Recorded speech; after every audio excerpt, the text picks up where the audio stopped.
Hello, YouTube and Kick Worlds. So I have something a little bit different for this live stream. I'm going to be reading to you a very relatively brief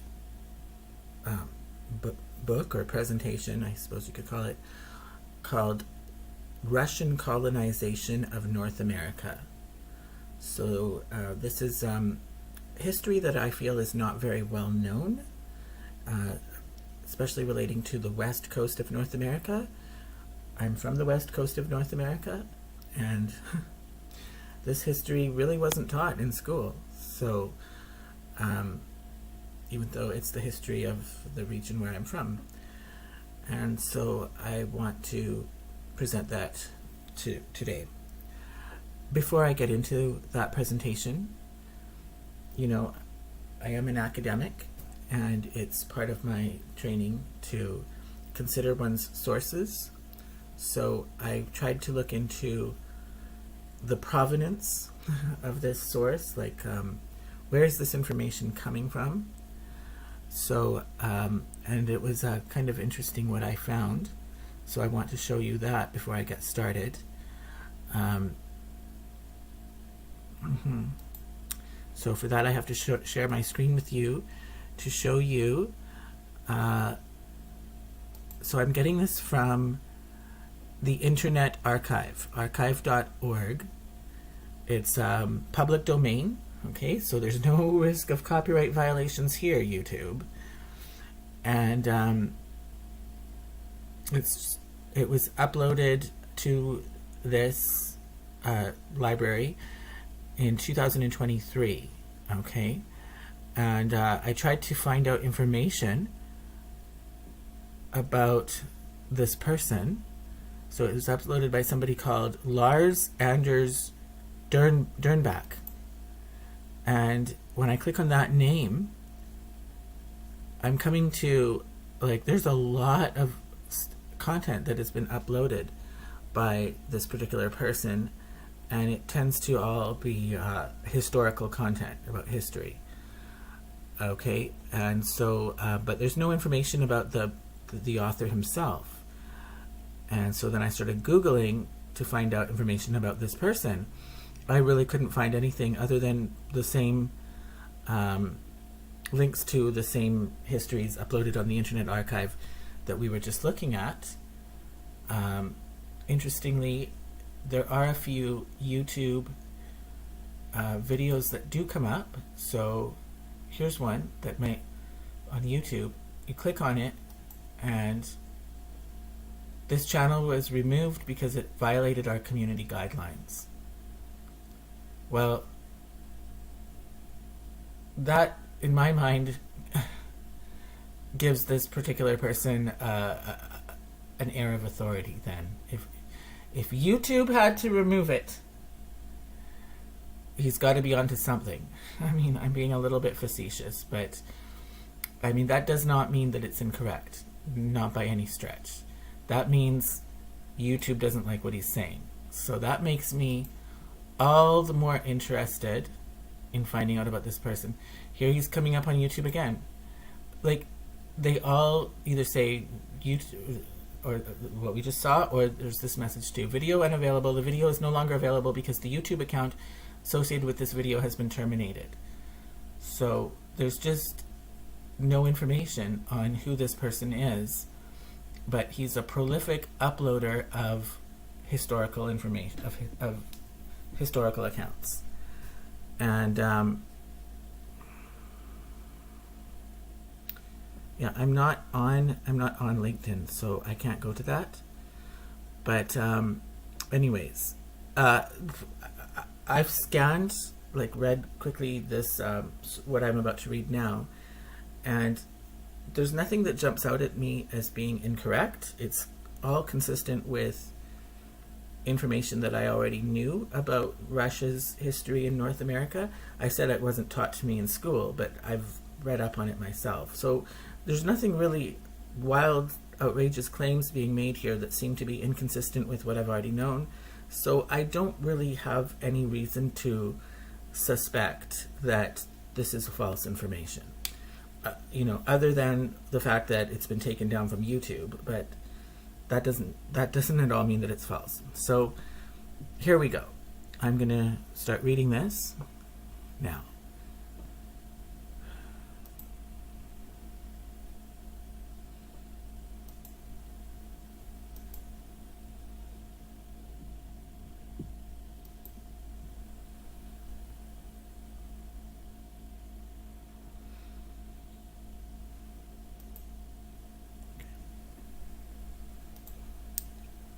So, the Russian colonization of North America covers the period from 1732 to 1867, when the Russian Empire laid claim to northern Pacific coast territories in the Americas.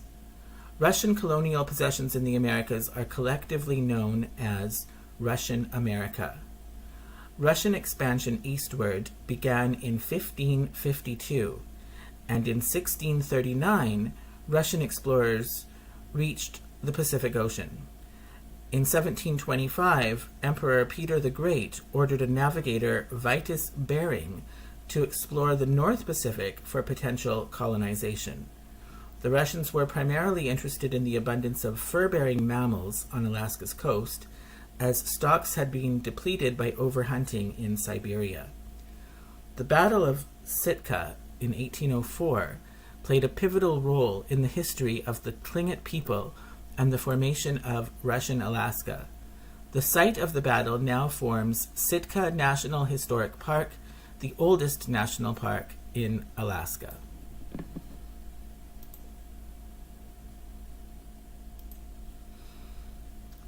Three Saints Bay was the first permanent Russian settlement in Alaska. And here we see a historic drawing of it.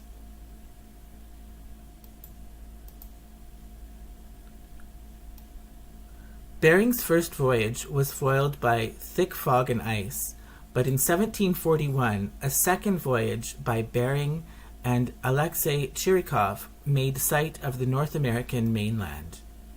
Russian Promyshelniki, which means trappers and hunters, quickly developed the maritime fur trade, which instigated several conflicts between the Aleuts and Russians in the 1760s. The fur trade proved to be a lucrative enterprise, capturing the attention of other European nations. In response to potential competitors, the Russians extended their claims eastward from the Commander Islands to the shores of Alaska. In 1784, with encouragement from Empress Catherine the Great, explorer Gregory Shelikov founded Russia's first permanent settlement in Alaska at Three Saints Bay. 10 years later, the first group of Orthodox Christian missionaries began to arrive, evangelizing thousands of Native Americans, many of whose descendants continue to maintain the religion. By the late 1780s, trade relations had opened with the Tlingits, and in 1799, the Russian-American Company was formed in order to monopolize the fur trade, also serving as an imperialist vehicle for the Russification of Alaska natives. Angered by encroachment on their land and other grievances, the indigenous people's relations with the Russians deteriorated. In 1802, Tlingit warriors destroyed several Russian settlements, most notably Redoubt St. Michael, Old Sitka, leaving New Russia as the only remaining outpost on mainland Alaska. This failed to expel the Russians, who re-established their presence 2 years later following the Battle of Sitka. Peace negotiations between the Russians and Native Americans would later establish a modus vivendi, a situation that, with few interruptions, lasted for the duration of Russian presence in Alaska. In 1808, Redoubt St. Michael was rebuilt as New Archangel and became the capital of Russian America after the previous colonial headquarters were moved from Kodiak. A year later, the Russian-American Company began expanding its operations to more abundant sea otter grounds in northern California, where Fort Ross was built in 1812. And here we see a map depicting the territory of Alaska in 1867, immediately after the Alaska Purchase.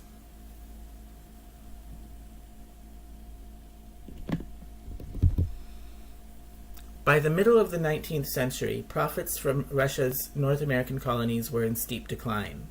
Competition with the British Hudson's Bay Company had brought the sea otter to near extinction, while the population of bears, wolves, and foxes on land was also nearing depletion. Faced with the reality of periodic Native American revolts, the political ramifications of the Crimean War, and unable to fully colonize the Americas to their satisfactions, the Russians concluded that their North American colonies were too expensive to retain. Eager to release themselves of the burden, the Russians sold Fort Ross in 1842, and in 1867, after less than a month of negotiations, the United States accepted Emperor Alexander II's offer to sell Alaska. The purchase of Alaska for $7.2 million, equivalent to $151 million in 2022, ended Imperial Russia's colonial presence in the Americas. And here we see a 1773 map of northwestern America based on reports from Russian explorers. Now that is a very interesting map.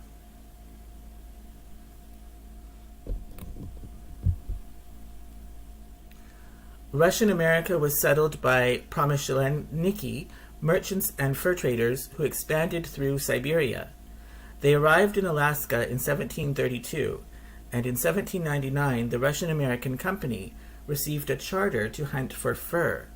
No colony was established, but the Russian Orthodox Church sent missionaries to the natives and built churches. Okay. With this check, so now that's just an aside, but back to the main narrative. With this check, the United States completed the purchase of almost 600,000 square miles of land from the Russian government. This Treasury warrant, issued on August 1st, 1868, in the picture shown, at the Sub-Treasury Building at 26 Wall Street, New York, New York, transferred $7.2 million to Russian Minister to the United States, Edward de Stockel. The purchase price of the 49th state, ? Less than 2 cents an acre. Original located in the National Archives, records of the accounting officers of the Department of Treasury.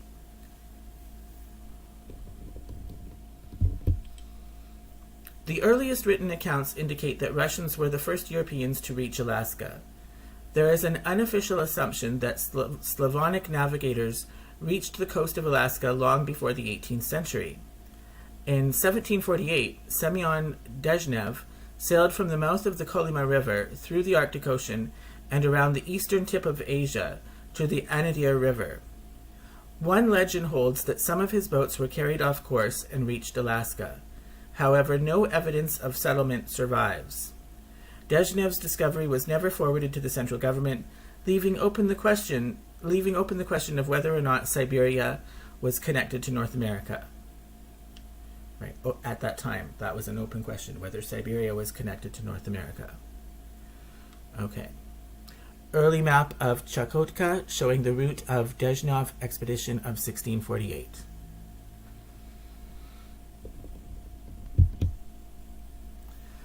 Europeans first sighted the Alaskan coastline in 1732. This sighting was made by the Russian maritime explorer and navigator Ivan Fedorov from sea near present-day Cape Prince of Wales on the eastern boundary of the Bering Strait opposite Russian Cape Dezhnev. He did not land. The first European landfall happened in southern Alaska in 1741 during the Russian exploration by Vitus Bering and Alexei Cherykov. In 1725, Tsar Peter the Great called for another expedition. As a part of the 1733 to 1743 Second Kamchatka expedition, the Tsar's Peter under the Dane... I'm not sure what SV stands for. SV Peter under the Dane Vitus Bering and SV Pavel under the Russian Alexei Cherykov set sail from the Kamchatkan port of Petropavlovsk in June 1741. They were soon separated, but each continued sailing east. On the 15th of July, Chirikov sighted land, probably the west side of Prince of Wales Island in southeast Alaska. He sent a group of men ashore in a longboat, making them the first Europeans to land on the northwestern coast of North America. On roughly the 16th of July, Bering and the crew of SV Peter sighted Mount St. Elias on the Alaskan mainland. They turned westward toward Russia soon afterward. Meanwhile, Chirikov and the SV Pavel headed back to Russia in October with news of the land they had found.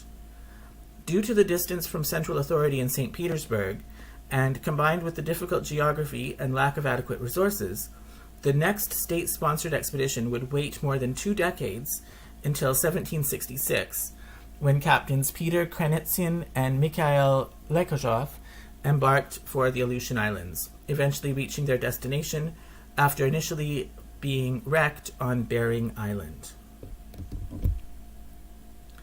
There, Bering fell ill and died, and high winds dashed the SV Peter to pieces. After the stranded crew wintered on the island, the survivors built a boat from the wreckage and set sail for Russia in August 1742. Bering's crew reached the shore of Kamchatka in 1742, carrying the word of the expedition. The high quality of the sea otter pelts they brought sparked Russian settlements in Alaska between 1774 and 1800. Spain also led several expeditions to Alaska in order to assert its claim over the Pacific Northwest. These claims were later abandoned at the turn of the 19th century, following the aftermath of the Nootka Crisis. Count Nikolai Rumyantsev funded Russia's first naval circumnavigation under the joint command of Adam Johann von Krusenstern and Nikolai Rezanov in 1803 to 1806, and was instrumental in the outfitting of the voyage of the Ruriks circumnavigation of 1814 to 1816, which provided substantial scientific information on Alaska's and California's flora and fauna, and important ethnographic information on Alaskan and Californian, among other, natives. Imperial Russia was unique among European empires for having no state sponsorship of foreign expeditions or territorial conquest settlement. The first state-protected trading company for sponsoring such activities in the Americas was the Shelikov-Golikov Company of Gregory Shelikov and Ivan Larionovich Golikov. A number of other companies were operating in Russian America during the 1780s. Shelikov petitioned the government for exclusive control, but in 1788, Catherine II decided to grant his company a monopoly only over the area it had already occupied. Other traders were free to compete elsewhere. Catherine's decision was issued as the Imperial UK's proclamation of September 28, 1788. The Shelikov-Golikov Company formed the basis for the Russian-American Company. Its charter was laid out in 1799 by the new Tsar Paul I, which granted the company monopolistic control over the trade in the Aleutian Islands and the North America mainland south to 55 degrees north latitude. The Russian-America Company was Russia's first joint stock company and came under the direct authority of the Ministry of Commerce of Imperial Russia. Siberian merchants based in Irkutsk were initial major stockholders, but soon replaced by Russia's nobility and aristocracy based in St. Petersburg. The company constructed settlements in what is today Alaska, Hawaii, and California.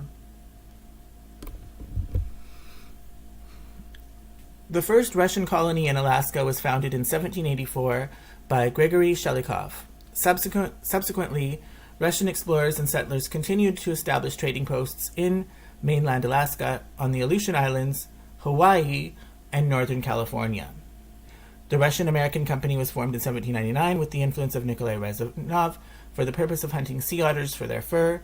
The peak population of the Russian colonies was about 4,000, although almost all of these were Aleuts, Tlingits, and other native Alaskans. The number of Russians rarely exceeded 500 at any one time. The Russians established an outpost called Fortress Ross, meaning Russian, in 1812 near Bodega Bay in Northern California, north of San Francisco Bay. The Fort Ross colony included a sealing station on the Farallon Islands off San Francisco. By 1818, Fort Ross had a population of 128, consisting of 26 Russians and 102 Native Americans. The Russians maintained it until 1841, when they left the region. As of 2015, Fort Ross is a federal National Historic Landmark on the National Register of Historic Places. It is preserved, restored in California's Fort Ross State Historic Park, about 80 miles northwest of San Francisco. Spanish concern about Russian colonial intrusion prompted the authorities in New Spain to initiate the Upper Las Californias province settlement with presidios, forts, pueblos, towns, and the California missions. After declaring their independence in 1821, the Mexicans also asserted themselves in opposition to the Russians. The Mission San Francisco de Solano specifically responded to the presence of the Russians at Fort Ross, and Mexico established the El Presidio Real de Sonoma, or Sonoma Barracks, in 1836, with General Mariano Guadalupe Vallejo as the commandant of the northern frontier of the Alta California province. The fort was the northernmost Mexican outpost to halt any further Russian settlement southward. The restored Presidio and Mission are in the present-day city of Sonoma, California. In 1920, a 100-pound bronze church bell was unearthed in Orange Grove near Mission San Fernando Rey de España in the San Fernando Valley of Southern California. It has an inscription in the Russian language. In the year 1796, in the month of January, this bell was cast on the island of Kodiak by the blessing of Juvenali of Alaska during the sojourn of Alexander Andreevich Baranov. How this Russian Orthodox Kodiak Church artifact from Kodiak Island in Alaska arrived at a Roman Catholic mission church in Southern California remains unknown. And here we have an image of a Russian Orthodox cathedral in present-day Sitka in Alaska. At Three Saints Bay, Shelikoff built a school to teach the natives to read and write Russian, and introduced the first resident missionaries and clergymen who spread the Russian Orthodox faith. This faith, with its liturgies and texts translated into Aleut at a very early stage, had been informally introduced in the 1740s to 1780s. Some fur traders founded local families or symbolically adopted Aleut trade partners as godchildren to gain their loyalty through this special personal bond. The missionaries soon opposed the exploitation of the indigenous populations, and their reports provided evidence of the violence exercised to establish colonial rule in this period. The Russian America Company's monopoly was continued by Emperor Alexander I in 1821 on the condition that the company would financially support missionary efforts. Company board ordered Chief Manager Etholian to build a residency in New Archangel for Bishop Veniaminoff. When a Lutheran church was planned for the Finnish population of New Archangel, Veniaminoff prohibited any Lutheran priests from proselytizing to neighboring Tlingits. Veniaminoff faced difficulties in exercising influence over the Tlingit people outside New Archangel due to their political independence from the Russia-American Company, leaving them less receptive to Russian cultural influences than Aleuts. A smallpox epidemic spread throughout Alaska in 1835 to 1837, and the medical aid given by Veniaminoff created converts to Orthodoxy. Inspired by the same pastoral theology as Bartolomé de las Casas or St. Francis Xavier, the origins of which come from early Christianity's need to adapt to the cultures of antiquity, missionaries in Russian America applied a strategy that placed value on local cultures and encouraged indigenous leadership in parish life and missionary activity.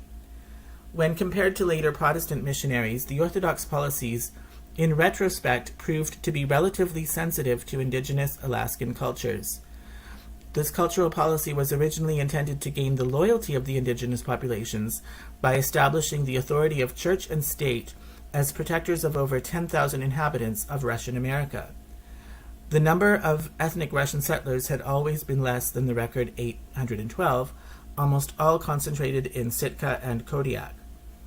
Difficulties arose in training Russian priests to attain fluency in any of the various Alaskan indigenous languages. To redress this, Veniaminov opened a seminary for mixed race and native candidates for the church in 1845.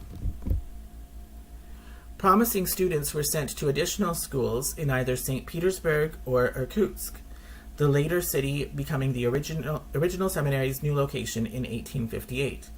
The Holy Synod instructed for the opening of 4 missionary schools in 1841 to be located in Amlia, Chiniak, Kenay, Nushagak. Veniaminoff established the curriculum, which included Russian history, literacy, mathematics, and religious studies. A side effect of the missionary strategy was the development of a new and autonomous form of indigenous identity. Many native traditions survived within local Russian Orthodox tradition and in the religious life of the villages. Part of this modern indigenous identity is an alphabet and the basis for written literature in nearly all of the ethnic linguistic groups in the southern half of Alaska. Father Ivan Veniaminov, later Saint Innocent of Alaska, famous throughout Russian America, developed an Aleut dictionary for hundreds of language and dialect words based on the Russian alphabet. The most visible trace of the Russian colonial period in contemporary Alaska is the nearly 90 Russian Orthodox parishes, with a membership of over 20,000 men, women, and children, almost exclusively indigenous people. These include several Athabaskan groups of the interior, very large Yupik communities, and quite nearly all of the Aleut and Alutiiq populations. Among the few Tlingit Orthodox parishes, the large group in Juneau adopted Orthodox Christianity only after the Russian colonial period in an area where there had been no Russian settlers nor missionaries. The widespread and continuing local Russian Orthodox practices are likely the result of the syncretism of local beliefs with Christianity. In contrast, the Spanish Roman Catholic colonial intentions, methods, and consequences in California and the Southwest were the product of the laws of Burgos and the Indian reductions of conversions and relocations to missions. While more force and coercion was used, the indigenous populations likewise created a kind of Christianity that reflected many of their traditions. And here we have a historic painting depicting New Archangel, present-day Sitka, Alaska, which was the capital of Russian America in 1837.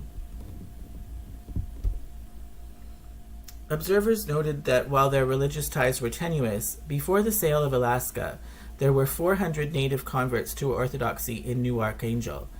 Tlingit practitioners declined in number after the lapse of Russian rule, until there were only 117 practitioners in 1882 residing in the place, by then renamed as Sitka.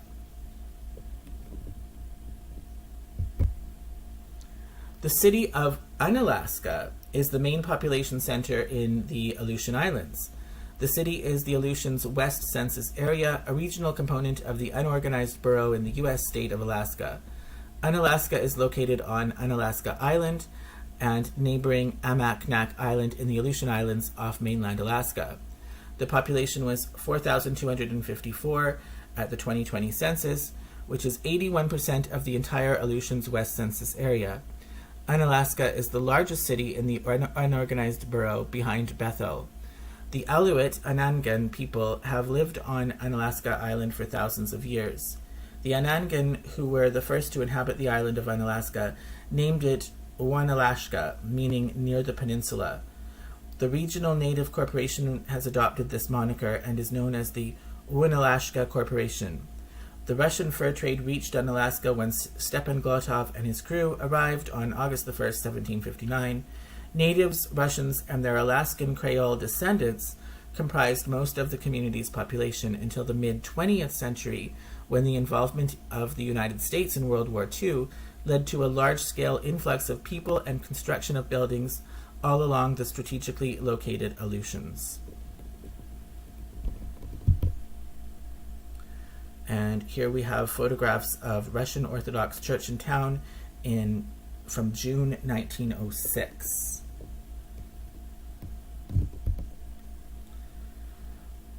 New Russia Trading Post is located in Alaska. New Russia, also called Novorassi, Slavorassi, Slovorussia, Yakutat Colony, and Yakutat Settlement, was a trading post for furs and a penal colony established by Russians in 1796 in the present-day Yakutat Borough, Alaska, 15 to 16. It was presumably named after the Joseph Billings ship Slavorossi, or Glory of Russia. The post was attacked and destroyed by Tlingit people in 1805 during the Russo-Tlingit War of 1802 to 1805. The 7 buildings inside a stockade and 5 buildings outside were burnt in 1805, and the site was never again occupied. The events at New Russia represent a pivotal moment in Russian Tlingit relations. As an archaeological site, it was declared a National Historic Landmark in 1978. New Russia was established in 1796 by the Russian-American Company as one of a series of outposts and settlements that extended as far south as Old Sitka, called Redoubt St. Archangel Michael by the Russians. The Yakutat site was contemplated as a possible site for the capital of Russian America. The land was purchased from the local Tlingit people by Alexander Baranov in 1794, with settlement planned for the following year. The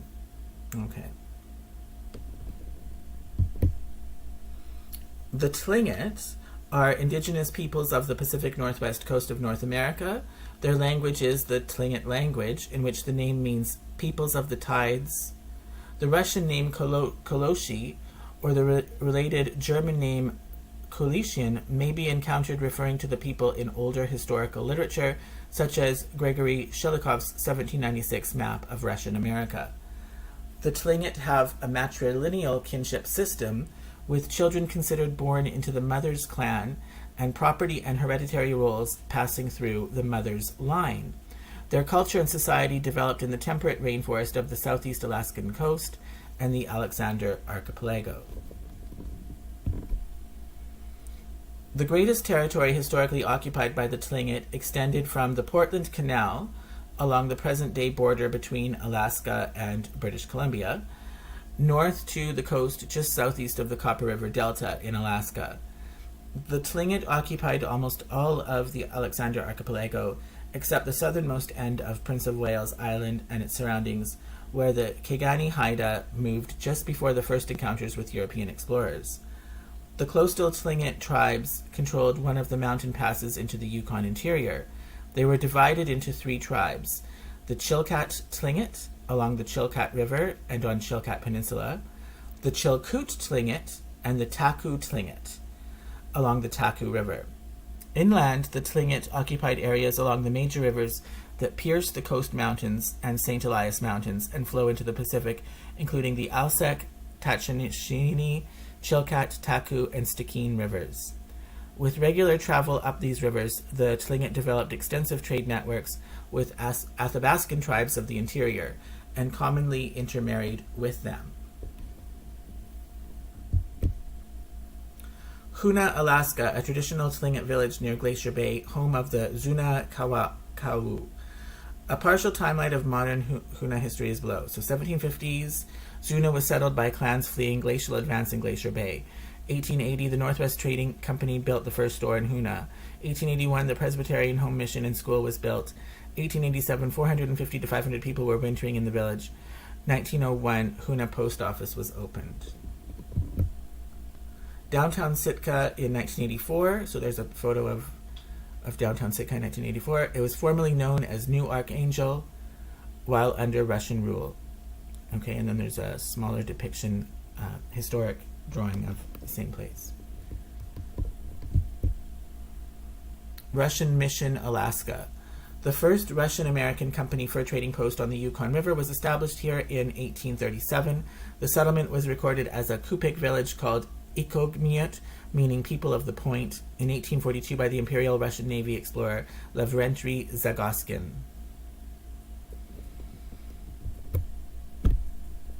Okay, and so that's the end of